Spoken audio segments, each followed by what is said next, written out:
നടി ആക്രമിക്കപ്പെട്ട കേസിൽ പ്രതിഷേധവുമായി തിരുവനന്തപുരം മാനവീയം വീഥിയിൽ സാംസ്കാരിക പ്രവർത്തകരുടെ കൂട്ടായ്മ. പോരാട്ടം തുടരാം, അവൾക്കൊപ്പം എന്ന് പോസ്റ്റുകൾ ഉയർത്തിയാണ് കൂട്ടായ്മ. ഇത് കേരളത്തിന്റെ തലസ്ഥാനത്ത് തിരുവനന്തപുരത്ത് വളരെ സിംബോളിക്കായിട്ട് നടത്തുന്ന ഒരു പ്രതിഷേധമാണ്.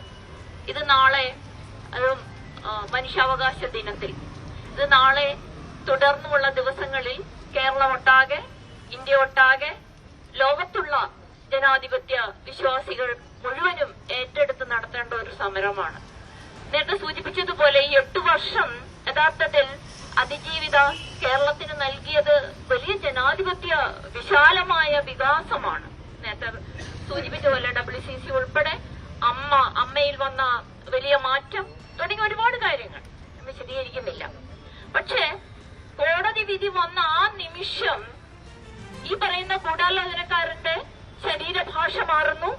ആദ്യമേ തന്നെ മറ്റൊരു വ്യക്തിയെ, പ്രശസ്ത സിനിമാ താരമായ മഞ്ജു വാര്യരെ ചൂണ്ടിക്കൊണ്ടാണ് ആള് സംസാരിച്ചു തുടങ്ങുന്നത് തന്നെ. തുടർന്ന് സംസാരിച്ചതോ പോലീസ് ഓഫീസറായിട്ടുള്ള ഈ അന്വേഷണ ഉദ്യോഗസ്ഥ, ഇവരെല്ലാം കൂടെ നടത്തിയ ഒരു ഗൂഢാലോചന. നിങ്ങളുമുണ്ട്, മാധ്യമങ്ങളും ആ ഗൂഢാലോചനയിൽ പങ്കുകാരാണ് എന്നാണ് ദിലീപ് ആ സമയം തന്നെ പറഞ്ഞത്. കേരളം ഒരു പാസീവ് സൊസൈറ്റി ഒന്നുമല്ല. മനുഷ്യാവകാശത്തോടൊപ്പം ജനാധിപത്യത്തിനോടൊപ്പം എപ്പോഴും നിലകൊള്ളുന്ന ഒരു സമൂഹമാണ്. പക്ഷെ വളർന്നു വരുന്ന മറ്റൊരു ഹൂളിഗാനിസം ഉണ്ട്. ആ ഹൂളിഗാനിസത്തെ ചെറുക്കുക എന്നുള്ളതാണ് ഇപ്പൊ ഏറ്റവും പ്രധാനപ്പെട്ട കർത്തവ്യം. അതിന് സോഷ്യൽ മീഡിയ വലിയ തോതിൽ ഉപയോഗിക്കപ്പെടുന്നുണ്ട്. ആ സോഷ്യൽ മീഡിയയിൽ പറയുന്ന കാര്യങ്ങൾ, ചെറുതും വലുതുമായിട്ടുള്ള കള്ളങ്ങൾ ഒക്കെ നമ്മൾ വിശ്വസിച്ചു പോവുകയും പലതിനെ നോർമലൈസ് ചെയ്യുകയും ചെയ്യുന്നു. അതാണ് പ്രധാനപ്പെട്ട പ്രശ്നം. അതാണ് ഇത് സാധാരണമാണ് എന്ന്. ഈ അതിജീവിതയ്ക്കൊപ്പം നിൽക്കുക എന്നുള്ള പ്രധാനപ്പെട്ട കർത്തവ്യം ഏറ്റെടുക്കുന്നതിനോടൊപ്പം തുടർന്നുള്ള രാഹുൽ മാങ്കൂട്ടത്തിന്റെ കാര്യം കൂടെ പരാമർശിക്കുകയുണ്ടായി. തുടർന്ന് ഒരുപാട് പ്രശ്നങ്ങളും കേസുകളും ഉണ്ട്. നമുക്കറിയാം, ഒരു വിധി ഉണ്ടായാൽ ആ വിധി മറ്റു പലതിലും പോയി മാറ്റലുകൊള്ളും.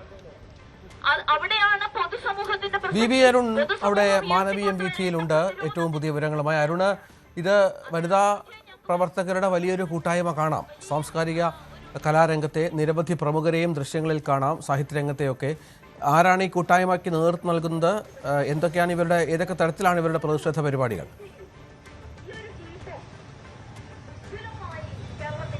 രഞ്ജിത്ത്, അവൾക്കൊപ്പം എന്ന പേരിൽ ഒരു സ്ത്രീ കൂട്ടായ്മ, വനിതാ കൂട്ടായ്മയാണ്. സാംസ്കാരിക പ്രവർത്തകരും മാധ്യമ പ്രവർത്തകരും അതുപോലെ തന്നെ സാഹിത്യരംഗത്തെ ആളുകളും ഒക്കെ പങ്കെടുക്കുന്ന ഒരു കൂട്ടായ്മ. R Parvathidevi, Geetha Naseer, Suja Susan George അടക്കമുള്ള പ്രമുഖർ ഈ കൂട്ടായ്മയുടെ ഭാഗമാകുന്നു. അവർ അവൾക്കൊപ്പം എന്ന് പറഞ്ഞുകൊണ്ട് ഒരു പ്രതിജ്ഞ ചൊല്ലി ഐക്യദാർഢ്യം പ്രഖ്യാപിച്ചു. പന്തം കൊളുത്തി പ്രതിഷേധവുമുണ്ട്. പന്തം കൊളുത്തിയാണ് അവർ ഈ പരിപാടി ആരംഭിച്ചത്. അതിശക്തമായ പ്രതിഷേധം ഈ വിഷയത്തിൽ ഉണ്ടാകണമെന്ന ആവശ്യമാണ് അവിടെ ഉയർന്നു വന്നത്. അതിന്റെ ആവശ്യത്തിൽ ഇപ്പോൾ ഒരു കേസിൽ ഇരയ്ക്കെതിരെയാണ് വിധി ഉണ്ടായെങ്കിലും അത് അങ്ങനെ പാടില്ല.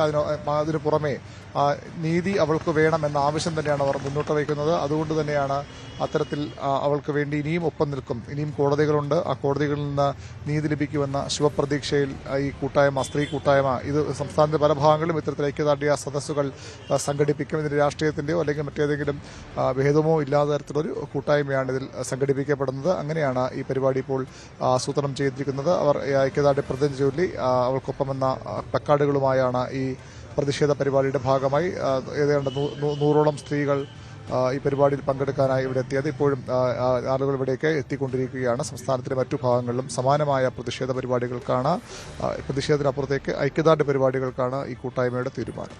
ശരി.